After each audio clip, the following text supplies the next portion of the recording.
Então eu quero convidar você, meu querido, minha querida, a abrir a sua Bíblia em João, capítulo...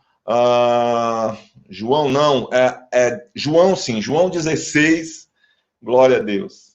João, capítulo 16, verso 33. Aleluia. Glória a Deus. Bendito seja o nome do Senhor. Amém. Aleluia. Bendito seja o nome do Senhor. João, capítulo 16, verso 33. Esse texto que é um texto bem conhecido, em que a gente cita muito ele, né? A gente pode até citar esse texto aqui agora, aquela parte que a gente mais conhece, né? No mundo tereis aflições. Na net tereis aflições, mas tem de bom ânimo. Glória a Deus. Aleluia. João capítulo 16, verso 33, Jesus disse assim: tenho-vos dito isto, para que em mim tenhais paz. No mundo tereis aflições, mas tende bom ânimo, eu venci o mundo. Aleluia, bendito seja Deus. Nós costumamos citar esse texto justamente de uma forma incompleta. A gente sempre diz isso, né? Como eu acabei de dizer. No mundo tereis aflições, mas tende bom ânimo. Eu venci o mundo. A gente sempre diz isso. Mas a gente esquece, muitas vezes, de citar aquela primeira parte que diz: tenho-vos dito isto, para que em mim, disse Jesus, tenhais paz. Tenhais paz. Então, a gente percebe que o texto, esse versículo, ele começa dizendo assim: tenho-vos dito isso, para que em mim tenhais paz. Na realidade, quando Jesus diz assim, tenho-vos dito isto, é porque Jesus disse muitas coisas. Ele começa a dizer um monte de coisas desde o capítulo 14. Desde o capítulo 13, em que ele está com seus discípulos para poder cear, né? Para poder comer a Páscoa, e depois ele institui a ceia. E ele começa a falar algumas coisas com seus discípulos após Judas ter saído, né? Também que ia para, infelizmente, o trair, mas fazia parte para se cumprir aquilo que a palavra de Deus tinha dito. Então, Jesus falou muitas coisas com seus discípulos. E aí, no finalzinho delas, ele diz assim: tenho-vos dito isto, para que em mim tenhais paz. No mundo tereis aflições, mas tende bom ânimo, eu venci o mundo. Aleluia. Então, esse é um contexto em que Jesus está prestes a ser entregue às autoridades. Jesus está prestes a ser entregue às autoridades religiosas daquele tempo e, posteriormente, entregue aos romanos para ser crucificado. Mas o interessante é que, de todas as coisas que Jesus vem dizendo já do final do capítulo 13, aí ele entra pelo 14, pelo 15, e aí chega no final do 16, né? Ele diz isso, ele fala: tenho-vos dito estas coisas para que em mim tenhais paz. E todas as coisas que ele estava falando era justamente para que os discípulos, além de muitas outras coisas, eles tivessem paz e tivessem bom ânimo. Amém? Então, é a vontade do Senhor que nós tenhamos paz. Mas a paz em quem? Nele. Tenho-vos dito estas coisas para que em mim tenhais paz. No mundo tereis aflições, mas tende bom ânimo. Eu venci o mundo, disse o Senhor Jesus Cristo. Então, por que Jesus disse isso para os discípulos? E hoje também, nós sabemos que a palavra de Deus é atual. Essa mesma palavra, o mesmo Senhor Jesus fala conosco hoje. Tenho-vos dito isto, para que em mim tenhais paz. No mundo tereis aflições, mas tende bom ânimo. Tende bom ânimo, porque eu venci o mundo. Então, por que Jesus diz isso? A primeira coisa, Jesus diz isso porque as aflições que nós passamos podem perturbar a nossa paz e podem nos desanimar. Podem nos desanimar. Nós estávamos todos programados para cantarmos juntos com Lucas e, de repente, tivemos um probleminha. São as pequenas, essas são micro-aflições que nós passamos. Mas isso mesmo já tira um pouco a nossa tranquilidade.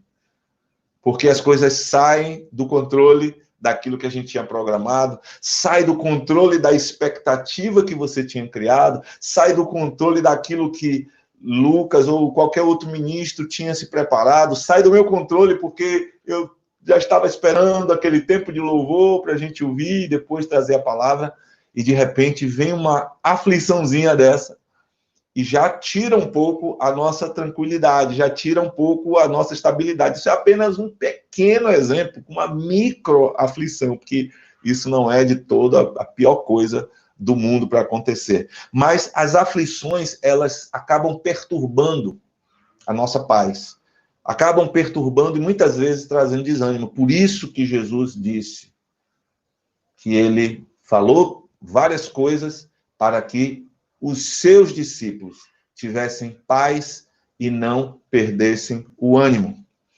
E as aflições, elas podem perturbar a nossa paz e tirar um pouco do nosso ânimo, principalmente porque muitas delas vêm de pessoas próximas a nós. A gente vê que Jesus passou por um tempo de aflição. Ele foi ao jardim, ele foi orar, e a gente sabe, claro, Jesus já sabia de tudo que ele ia passar, mas mesmo assim ele estava ali naquele momento no jardim, clamando junto com seus discípulos, pedindo inclusive que seus discípulos estivessem com ele, vigiando e orando junto com ele. E ele disse, a minha alma está angustiada até a morte.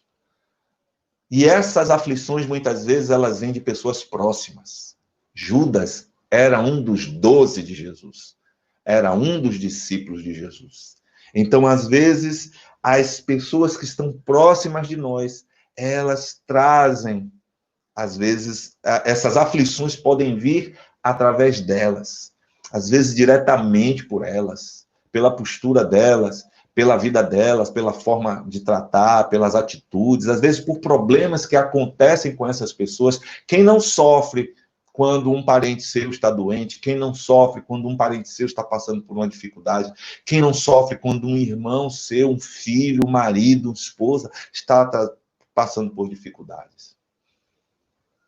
Nós somos muitas vezes afligidos por essas coisas, por pessoas próximas. Às vezes é a forma de tratar, a maneira de ser.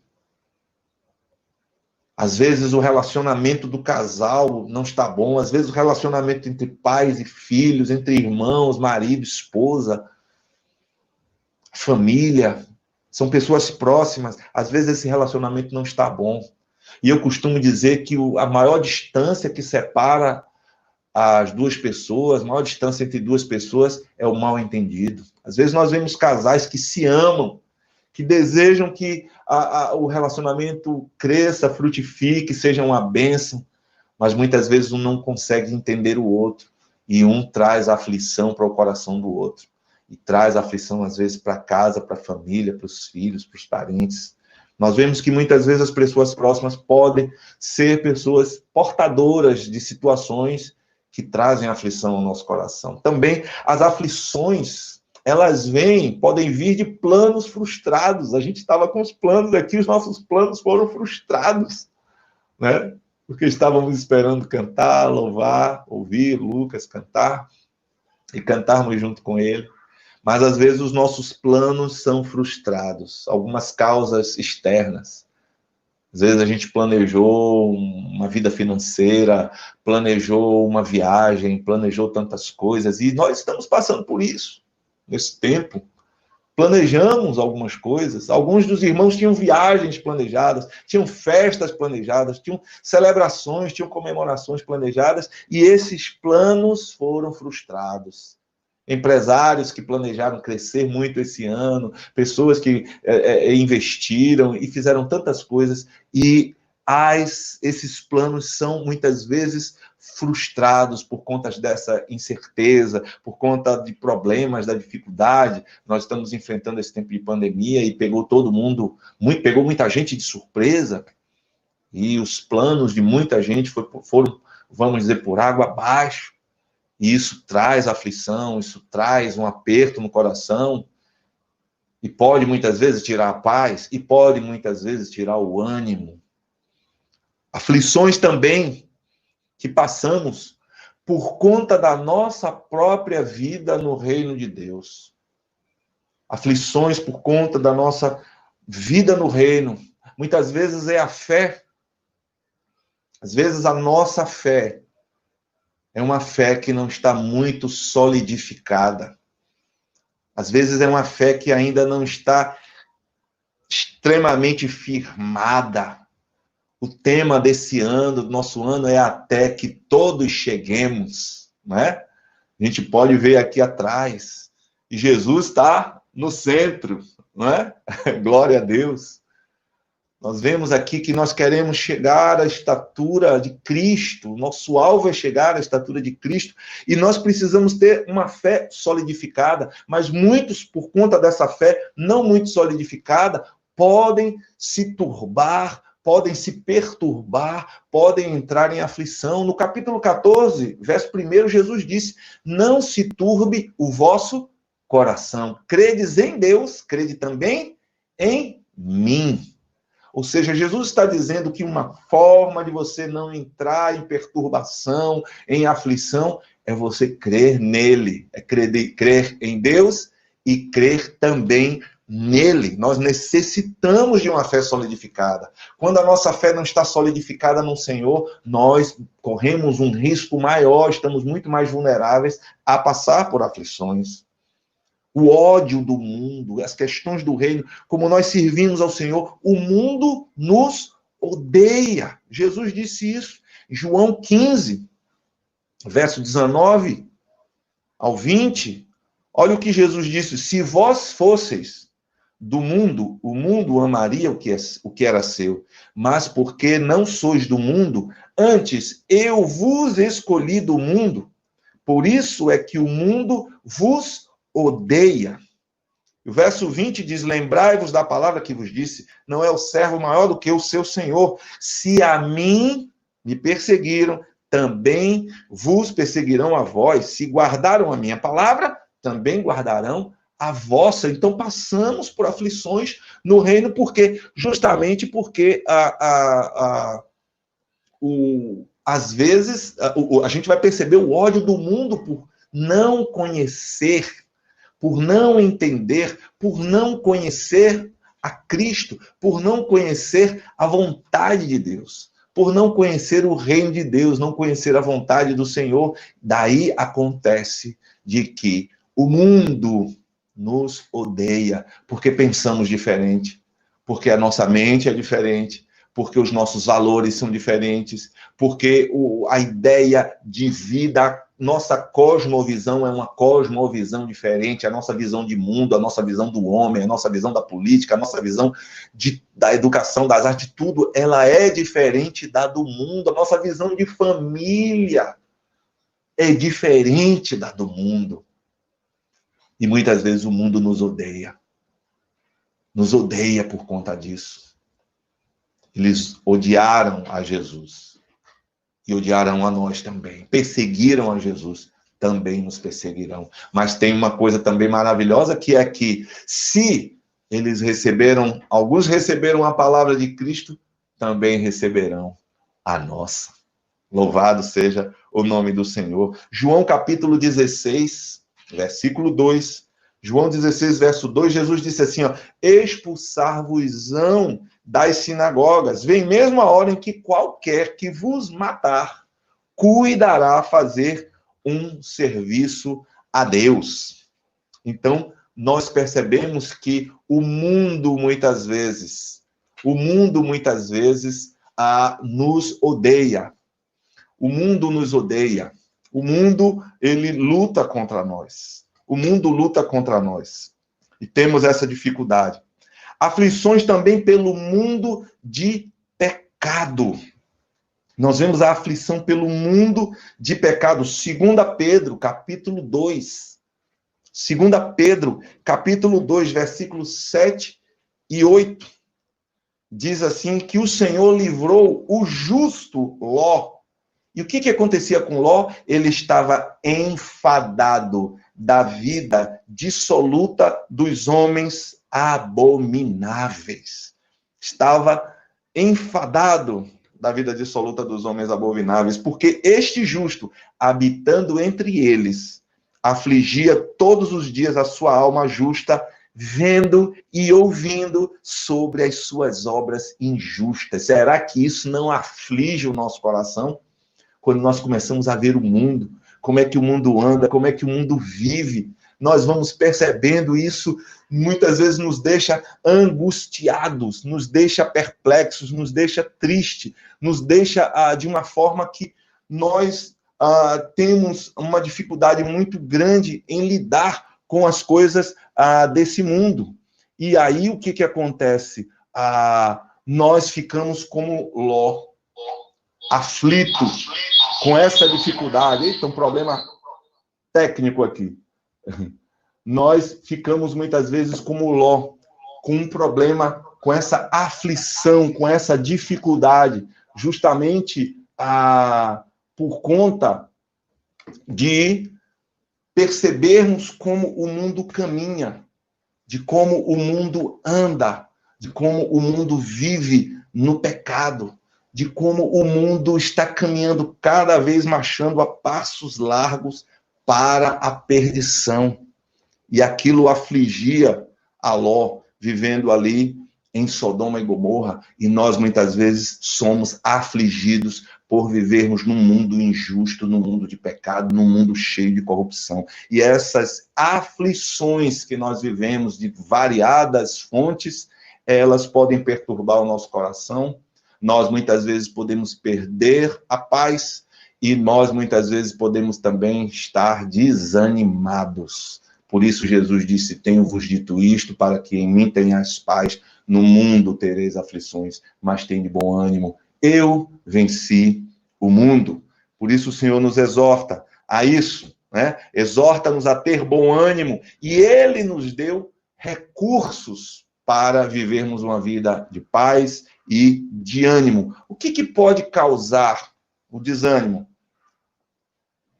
Uma das coisas nós falamos, expectativas frustradas. Nós vemos até um exemplo muito interessante na Bíblia, dos discípulos que estavam caminhando ali no caminho de Emaús. Aqueles discípulos estavam caminhando e eles estavam extremamente desanimados, porque eles tinham uma expectativa, e aquela expectativa acabou sendo frustrada. Acabou que aquela expectativa deles foi frustrada, lá em Lucas capítulo 24, verso 21. E nós esperávamos que ele, que Jesus, fosse o que remisse a Israel, mas agora, sobre tudo isso, é já hoje o terceiro dia, desde que essas coisas aconteceram. Eles estavam aflitos, estavam tristes, e Jesus, quando se aproxima deles, Jesus já ressuscitado, eles não conseguiram enxergar, os olhos deles estavam fechados, eles não conseguiram enxergar o Jesus ressuscitado. Eles estavam expressando ali uma profunda tristeza, um profundo desânimo, conversando entre si, porque eles tinham aquela expectativa de que Jesus fosse aquele que remisse Israel, aquele que viesse realmente e restaurasse o reino de Israel, e Jesus tinha morrido, e eles nem mesmo sequer conseguiam acreditar na ressurreição de Jesus, embora tivesse o testemunho de algumas mulheres, embora tivesse o testemunho de alguns discípulos, eles não conseguiram acreditar. Então, expectativas frustradas podem causar desânimos. As lutas também, outra coisa que pode causar desânimo dentro dessas expectativas frustradas, é que nós muitas vezes passamos por tempos difíceis, passamos por lutas, mas nós temos uma expectativa de que aquela luta, ela vai durar pouco. Eu me lembro que quando começou essa pandemia, e nós reunimos com alguns líderes e conversamos, e a gente suspendeu a reunião de ser, assim, muito breve, e eu tinha uma expectativa de que isso iria durar aproximadamente umas 2 semanas. Tanto que nós dissemos, não, nós não vamos fazer live, não vamos fazer nada. Eu até fiquei muito chateado, porque a gente teve que parar tudo, a gente teve que encerrar. E eu fiquei triste, mas eu sabia que a gente precisava fazer aquilo. Mas a minha expectativa era que nós tivéssemos apenas umas 2 semanas, no máximo 3 semanas, simplesmente, para que essa pandemia acabasse, para que aquela coisa toda do coronavírus acabasse. E já estamos aqui caminhando quase para o 5º mês. Mas a minha expectativa era de um pouco tempo. E às vezes nós passamos por uma luta, e essa luta para nós, amados, às vezes a nossa expectativa é de que ela vá durar pouco. Às vezes passamos por situações complicadas e esperamos que elas durem pouco. O apóstolo eu já ia dizer o apóstolo Paulo, mas nós não sabemos quem escreveu a epístola aos Hebreus, não há um consenso de quem foi. Uns dizem que foi Paulo, outros dizem até que foi Barnabé, outros dizem que foi Apolo, mas nós não sabemos. Mas o autor da carta aos Hebreus, ele enviou aquela carta para os Hebreus justamente porque eles estavam passando por muita luta, por muita aflição, por confessarem o nome de Jesus. E no capítulo 12, versículos 3 e 4, a carta diz assim: considerai, pois, aquele que suportou tais contradições dos pecadores contra si mesmo, para que não enfraqueçais, desfalecendo em vossos ânimos. Ainda não resististes até ao sangue, combatendo contra o pecado. Aquele escritor, o autor da carta, está dizendo, escrevendo para aqueles irmãos, fortalecendo aqueles irmãos, animando aqueles irmãos, encorajando aqueles irmãos a que permaneçam firmes. E ele diz assim, olha, considerai aquele que suportou. Quem foi aquele que suportou tais contradições dos pecadores contra si mesmo? Foi Jesus. E ele disse, considere o que ele suportou, para que vocês não enfraqueçam e não desanimem. Às vezes temos essa expectativa, que um problema vai durar pouco, que uma situação complicada vai se resolver fácil. Mas às vezes as nossas expectativas, elas se enganam e aquilo dura muito mais do que a gente pensa. Então nós necessitamos de muito mais força. Você precisa, meu querido, de muito mais força. Porque você não sabe quanto tempo vai durar a sua luta. Minha irmã, você não sabe quanto tempo vai durar a sua guerra. E você precisa buscar nele, naquele que suportou tais contradições na sua vida, para não desanimar, para não desfalecer, para não desistir, para não jogar a toalha, para não entregar, porque muitas vezes a sua vitória está mais perto do que você pensa.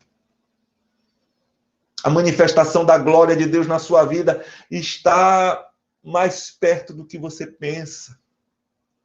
Marta e Maria estavam aflitas. E quando elas viram Jesus após o seu irmão Lázaro estar morto, elas disseram, se o Senhor estivesse aqui, meu irmão não teria morrido. Eu creio que Marta e Maria ficavam em casa e qualquer barulhinho que elas ouviam, qualquer barulhinho de qualquer pisada que elas ouviam, elas corriam, é Jesus, deve ser Jesus chegando, deve ser Jesus chegando. E elas ficavam provavelmente naquela expectativa, esperando, será que é ele? E aí era uma outra pessoa, e está demorando Jesus chegar, e está demorando Jesus chegar, e meu irmão está morrendo, e Jesus até agora não chegou, de hoje que eu mandei avisar, e meu irmão está morrendo, e acabou que o irmão morreu. As expectativas, muitas vezes frustradas, a gente pensa que o socorro vem rápido. A gente pensa que a cura vem rápida. Lembra daquela mulher que foi curada do fluxo de sangue 12 anos enferma. e na expectativa de que fosse curada, na expectativa de que melhorasse. E somente após 12 anos, ela encontrou Jesus. Ela foi curada, e muito mais do que curada, ela conheceu ao Messias. Ela conheceu a Jesus Cristo. Talvez se ela tivesse sido curada com 1 ano de enfermidade, ela não conhecesse a Jesus. Talvez se aquele cego de nascença não tivesse nascido cego, ele não conhecesse a Jesus. Talvez se ele só tivesse 1 ano de cegueira, 2 anos de cegueira, e ele fosse curado, ele talvez não conhecesse a Jesus. Nós muitas vezes temos as nossas expectativas, mas nós precisamos descansar e considerar aquele que suportou as aflições, aquele que é Senhor do tempo, aquele que é Senhor da hora, aquele que é Senhor da nossa vida. Entrar com a providência na hora certa, no tempo certo, no dia certo. Nós precisamos aprender a ter ânimo, a sermos longânimos, a termos paciência, esperarmos. Louvado seja o nome de Jesus. Aí o apóstolo Paulo escreve em 2 Coríntios, capítulo 4, verso 16 a 18. Por isso não desfalecemos, mas ainda que o nosso homem exterior se corrompa, o interior, contudo, se renova de dia em dia. Olha aí, amados, basta a cada dia o seu mal, e a cada dia também nós vamos nos renovando no Senhor. Porque a nossa leve e momentânea tribulação, Paulo diz que a nossa tribulação, ela, além de ser leve, ela é momentânea. Mas você pode dizer assim, momentânea, Paulo? Poxa, quanto tempo que eu estou aqui passando por essa dificuldade, quanto tempo que eu estou vivendo essa aflição, e você vem chamar a minha tribulação de momentânea? Há quanto tempo, há quantos anos que eu estou passando por isso? Mas esse é o olhar, meu amado, minha amada, de quem está em Cristo. Que o olhar dele não está aqui nessa terra, o olhar dele está na eternidade. Quando a gente pensa com o tempo kairós de Deus e não com o tempo cronos dos homens, nós entendemos que a nossa passagem por essa terra é rápida, é momentânea. E que a eternidade, pelo nome já se diz, vai durar o tempo inteiro. Então a nossa tribulação é leve e é momentânea, quando você compara com o eterno peso de glória que nos há de ser revelada na pessoa de Cristo Jesus. É isso que a Bíblia diz, porque a nossa leve e momentânea tribulação produz para nós um peso eterno de glória, muito excelente, ou seja, que excede a essa leve e momentânea tribulação. Louvado seja o nome do Senhor. E aí Paulo diz assim, não atentando, não dando atenção nas coisas que se veem, mas nas que se não veem, porque as que se veem são temporais, e as que se não veem são eternas. Louvado seja o nome do Senhor. Tem muita gente que às vezes desiste da caminhada em Cristo, desiste da perseverança, e elas não sabem que elas estão tão pertinho da vitória, estão tão pertinhos da solução, estão tão pertinhos da bênção, do desenrolar daquilo, da glória de Deus que vai ser manifestada na nossa vida. E às vezes a pessoa desiste sem saber que ela já estava tão perto. Louvado seja o nome do Senhor. Que o Senhor tenha misericórdia de nós e nos ajude a não desanimar, que nos ajude a ter paz e conseguirmos chegar no alvo. Nós temos um alvo, amados. Até que todos cheguemos. Até que todos cheguemos à unidade da fé, ao pleno conhecimento de Cristo, à estatura de homem perfeito, à perfeita varonilidade de Cristo. Nós temos um alvo, e muita gente está desistindo desse alvo por muitas aflições, por muitos problemas, e às vezes nós estávamos, muitos já tinham caminhado muito, estavam tão perto de chegar na maturidade, no crescimento, até chegar o dia de Cristo. Por isso que a Bíblia diz lá em Hebreus, não deixando de congregar, como é costume de alguns, mas devemos nos congregar, estar juntos, para nos estimular uns aos outros, às boas obras, principalmente vendo que aquele dia se aproxima. Que dia? O dia do Senhor. O dia que aquele que prometeu que havia de vir, ele virá e não tardará. Louvado seja Deus. Outra coisa que causa o desânimo, a perda da paz, é a perda justamente da visão espiritual.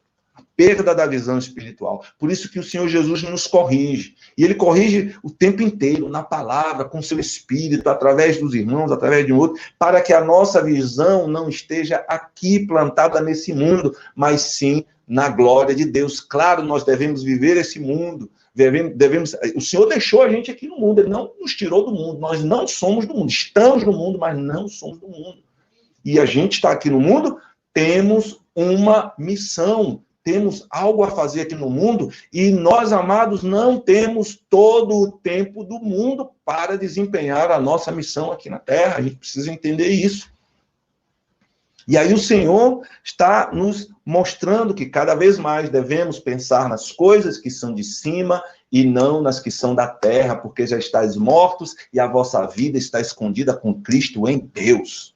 Então o que a gente faz aqui na terra é visando o que isso vai redundar em glória para Deus na eternidade e as vidas que serão transformadas, salvas, para a eternidade. E às vezes nós perdemos a visão espiritual quando nós focamos apenas nos problemas, nas dificuldades, olhamos muito mais para o trabalho que dá fazer discípulos, olhamos muito mais para o trabalho que dá congregar, orar, buscar a Deus, ler a palavra, crescer como verdadeiros discípulos, líderes, buscar pessoas, pegar o evangelho, viver uma vida santa. Nós, muitas vezes, olhamos muito mais para o cansaço, para o trabalho, e perdemos a visão espiritual que o nosso objetivo de tudo é o reino de Deus. Às vezes estamos focados na vida terrena demais, no nosso trabalho, na nossa profissão, nas coisas que fazemos, e às vezes o foco maior é nisso tudo aí.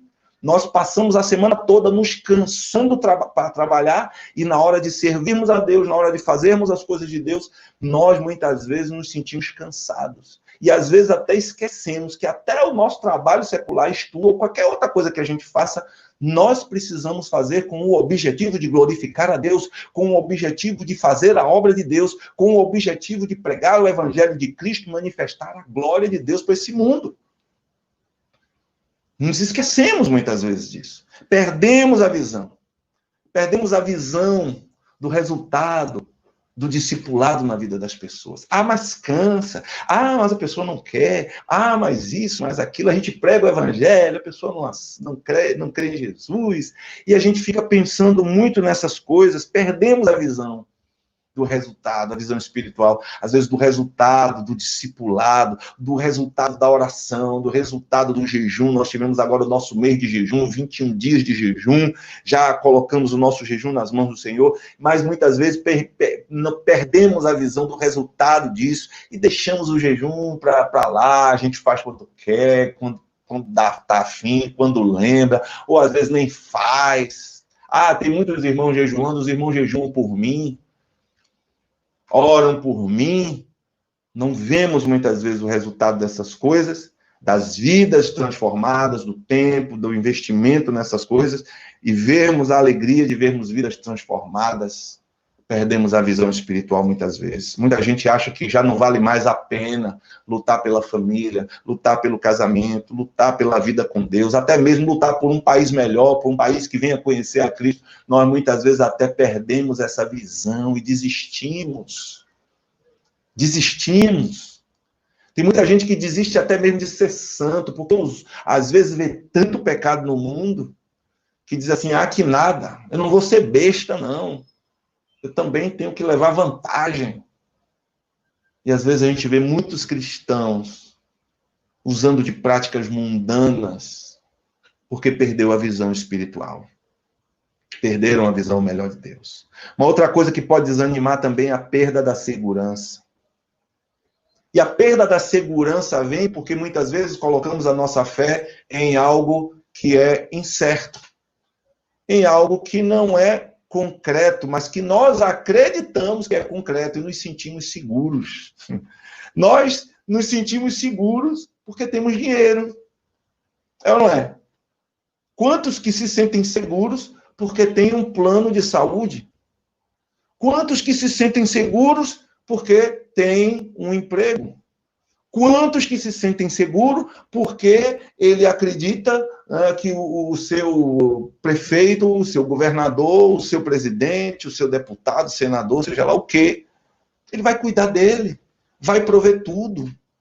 Quantos que ficam tranquilos porque acham que determinados governantes irão fazer, eles irão melhorar, irão fazer. Nós, muitas vezes, perdemos a segurança, nos sentimos vulneráveis porque confiamos naquilo que é incerto, mas que, de alguma forma, nós acreditamos que aquilo nos daria segurança. Não é o dinheiro que vai nos dar segurança, não é o emprego, não é uma boa situação financeira, não é um plano de saúde, não é um político, não é o marido, não é uma esposa, não é o seu pai, não é o seu filho, não é a polícia.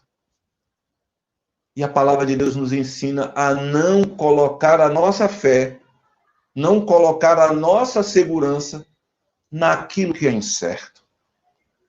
O homem é incerto. A Bíblia diz que Jesus não se confiava a alguns homens, porque ele bem sabia o que estava no coração do homem. O apóstolo Paulo escreveu a Timóteo, em 1 Timóteo capítulo 6, verso 17, ele diz, olha, ordena aos ricos que sejam ricos em boas obras e que não ponham a sua confiança na incerteza das riquezas, mas que se fortaleçam com boas obras, sejam ricos em boas obras. O que acontece quando a gente crê nessas coisas, que essas coisas nos dão segurança? Quando elas caem, a nossa segurança cai junto com elas. Se eu acredito que meu dinheiro, eu tenho um dinheiro guardado, eu tenho uma boa poupança, eu tenho uma boa aplicação, aí vem um presidente da República aí muito doido e pega todo aquele dinheiro que você tinha na poupança e agora você só pode sacar R$50. 50 cruzados, 50 cruzeiros, sei lá como era na época lá do presidente, que ele veio e confiscou a poupança de todo mundo. E aquele dinheiro todo que as pessoas acreditavam ter, agora só podiam ter 50 cruzeiros, R$50, nem me lembro qual era a moeda, se era um conto de réis, o que era.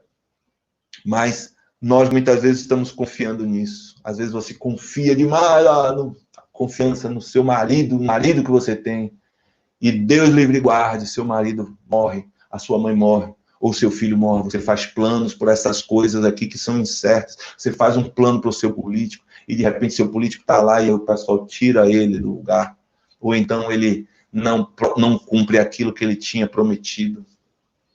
Você já percebeu quantas vezes nós colocamos a nossa fé em coisas que são incertas? Mas a palavra é clara quando ela diz que a nossa segurança está no Senhor. Jesus disse, tenho-vos dito estas coisas para que em mim tenhas paz. No mundo tereis aflições, mas tende bom ânimo. Eu venci o mundo, disse Jesus. Ele disse, deixo-vos a paz, a minha paz vos dou. Não vou lá dou como o mundo a dá. A paz de Cristo, a vida em Cristo. Aí sim, a nossa segurança está nele. A nossa segurança, quando a nossa segurança está nele, a nossa fé está nele, nós não perdemos a paz e não perdemos o ânimo. Se o Senhor não guardar a cidade, em vão vigia a sentinela. Então, eu vou confiar em quem? Na sentinela ou naquele que guarda até mesmo a sentinela? Eu vou confiar no Senhor. Se o Senhor não edificar a casa, em vão trabalham aqueles que edificam. Se o Senhor não salvar os seus filhos, em vão você ensina as coisas para ele. Se o Senhor não ministrar a vida das pessoas, em vão. Se não é o Senhor que faz, Se você não acredita que é o Senhor que faz, se você acredita que é você quem faz, se você acredita que é o seu braço, que é a sua palavra, que é as suas atitudes, que são suas atitudes, que é você quem consegue fazer as coisas, as circunstâncias acabam puxando seu tapete. E você desanima, porque você está tentando, e não consegue. Porque é o Senhor quem faz. É Ele que opera em vós, tanto o querer como o efetuar. Louvado seja o nome do Senhor Jesus. Então, amados, nós muitas vezes entramos nesse sentimento de vulnerabilidade, nessa sensação de vulnerabilidade, justamente por colocar a nossa confiança em coisas incertas, nas que nós julgamos serem concretas e firmes.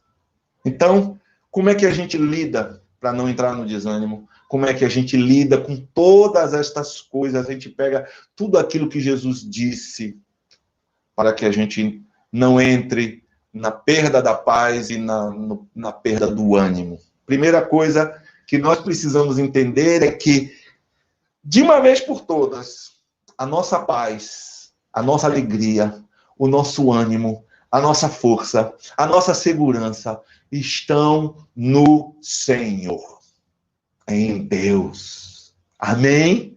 Está nele, está no Senhor. Tenho-vos dito isso para que em mim tenhais paz, de bom ânimo. Eu venci o mundo. E não complete dizendo assim, e vós vencereis. Não, porque Jesus não disse isso. Ele disse, eu venci o mundo. E em Cristo a Bíblia já é clara, nós somos mais do que vencedores. Por quê? Porque a gente entra na batalha sabendo que já ganhou, porque Jesus já venceu. Aleluia! Glória ao nome do Senhor. Filipenses capítulo 4, Paulo disse assim, regozijai-vos sempre no Senhor. Outra vez vos digo, regozijai-vos. Efésios capítulo 6, verso 10, Paulo diz assim, fortalecei-vos no Senhor e na força do seu poder. Aleluia! Na força do seu poder. O Salmo 42, verso 11, o salmista diz assim, por que você está abatido, ó minha alma? Por que está assim tão triste, ó minha alma? Por que está assim tão perturbada dentro de mim? Ponha a sua esperança em Deus, pois ainda o louvarei. Ele é o meu Salvador e o meu Deus. É nele. É somente nele, de uma vez por todas, precisamos entender isso. Amém? Louvado seja Deus. Uma outra coisa importante é que quando você se sentir muito cansado, descanse. Descanse. Porque quando a gente descansa, a gente recarrega as baterias. A gente recarrega as forças. Lembra de quando Jesus enviou os seus discípulos para pregar? Em Marcos, capítulo 6, verso 31, eles voltaram da pregação, do trabalho que tinham feito. E sabe o que foi que Jesus fez com eles? Jesus disse assim, e ele disse-lhe, vinde aqui à parte, a um lugar deserto e repousai um pouco, porque havia muitos que iam e vinham e não tinham tempo para comer. E foram sós num barco para um lugar deserto. Jesus chamou os discípulos, vamos descansar. Vocês precisam descansar. E quem sabe essa não é uma palavra para você hoje, querido, querida. Você precisa descansar um pouco. Não é se isolar, mas é descansar um pouco. Tem gente que até se afasta das pessoas, se isola das pessoas, dizendo, meu problema não resolve, eu vou me isolar, não quero conversa com ninguém. Isso não resolve, porque você sozinho não pode recarregar suas baterias. Você precisa descansar com outros. Assim como os discípulos estavam juntos, todos eles ali descansando, estavam juntos. Então, convide aqueles que estão em combate, que estão lutando junto com você na guerra também para descansar. E o melhor descanso é na presença do Senhor. É descansar na fé, é descansar em Cristo, é descansar no Senhor e descansar com homens e mulheres de Deus que também estão guerreando, estão lutando. É por isso que 2 vezes por ano nós saímos com os líderes e vamos lá para Itacimirim, para a casa de George e Silvana, temos um tempo de ministração com os outros, de avaliação, e vamos lá para descansar, para brincar, para curtir, para tomar banho de piscina, tomar banho de mar, fazer um churrasquinho, estarmos juntos para descansar. Nós precisamos disso, amados. Temos um tempo de férias também, justamente para dar um descanso. Eclesiastes capítulo 4, versículo 9 ao 12, diz assim: melhor é serem dois do que um, porque tem melhor paga do seu trabalho, porque se um cair, o que é que o outro faz? O outro levanta o seu companheiro, mas ai do que estiver só. Pois caindo não haverá outro que o levante. Também se dois dormirem juntos, eles se aquentarão. Mas um só, como se aquentará? E se alguém prevalecer contra um, os dois lhe resistirão. E o cordão de 3 dobras não se quebra tão depressa. A gente usa esse texto muito para casamento, mas ele não está falando diretamente para casamento, só para casamento. E não é nem especificamente para casamento. É para a vida. Nós precisamos descansar e precisamos ter o apoio de pessoas para nos ajudar. Para caminharmos, para levantarmos, para nos animar. Um ao outro ajudou e ao seu companheiro disse: esforça-te. Aleluia.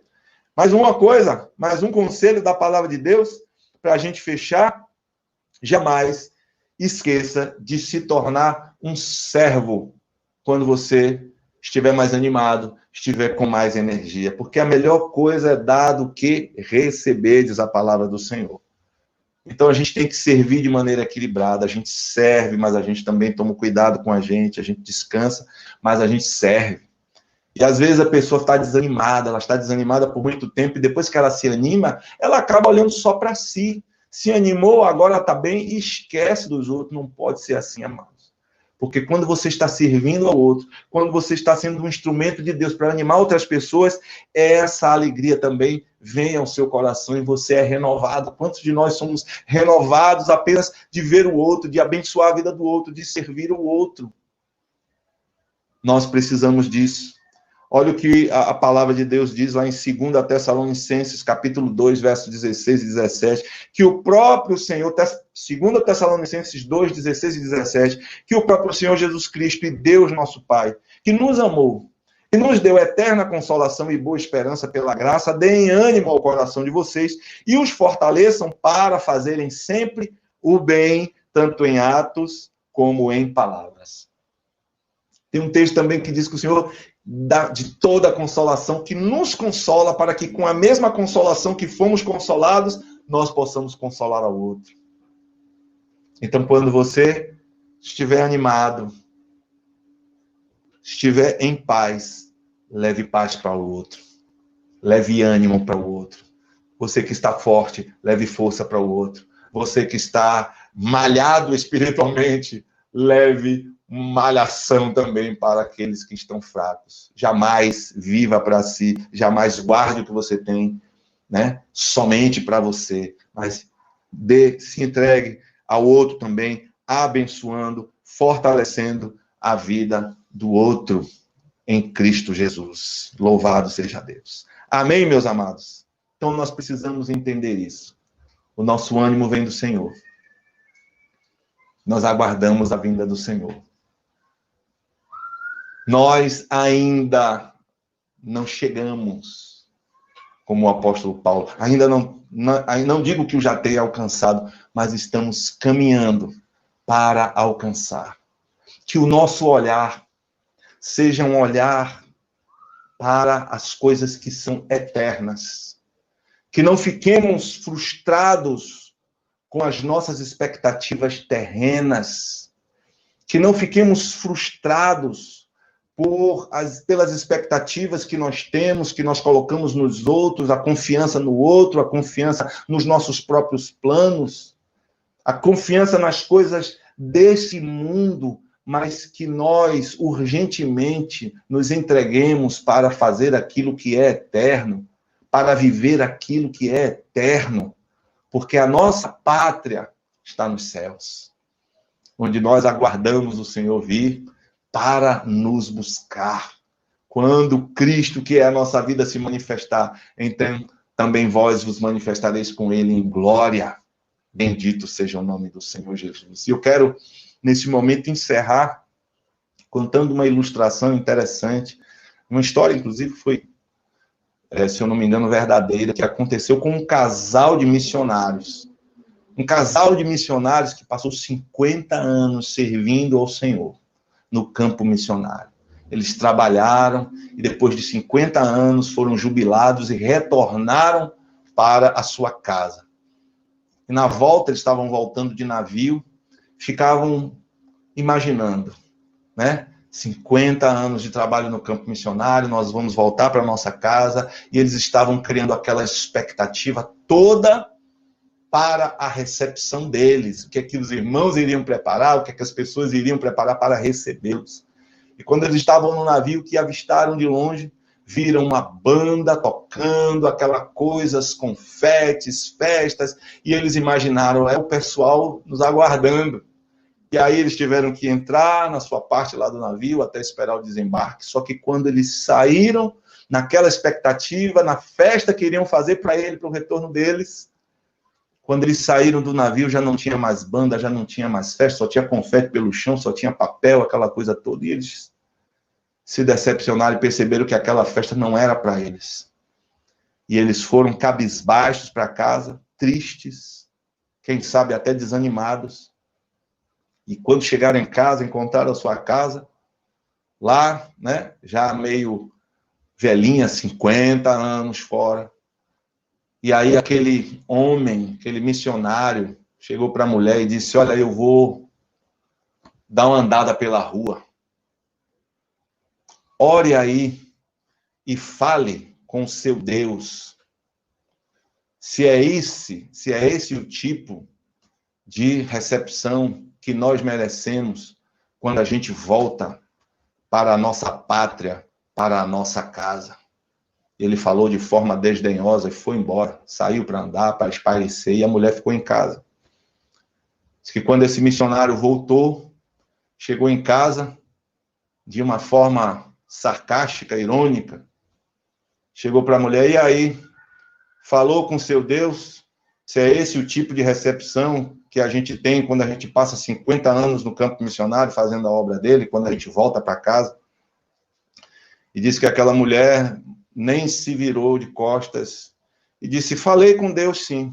E o que foi que ele disse? E ela disse assim para ele disse que essa não é a nossa casa, que aqui não é a nossa pátria.